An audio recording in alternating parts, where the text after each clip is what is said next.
એને કોઈ મતલબ નથી. અને જ્યારે જરૂર પડે ને ત્યારે ધોકાવી પડવા પડે ને તો પછી તો ચોરગવું પડે. એમાં તમે કોઈ ચિંતા નહીં કરતા. આવી જાઓ મારા બંગલે. ભાવનગર રહું છું, ગાંધીનગર રહું છું, ઉના રહું છું.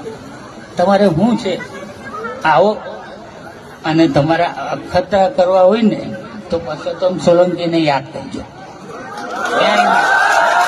બધા ભાષણો કરતા હોય પણ એ માનું નથી, મને નથી આવડતું. કેમ કે રાજકારણ તો બધા કરતા હોય, રાજકારણ કરે. મારે અહીંયા તમારે ક્યાં મત લેવા આવવાના?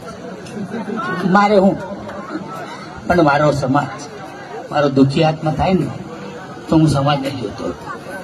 અને ભાષણ તો બધા રાજકારણીઓ કરતા, બધા વાતો કરી અને ભાગી જતા હોય, પણ એમાંનો હું નથી.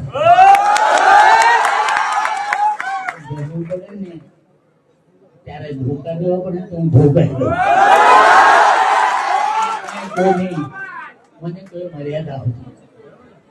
હું કોઈ રાજકારણ કરતો નથી, રાજકારણ આવડતું નથી. હું દુઃખી ને આવે દુઃખી, સુખી ને આવે સુખી.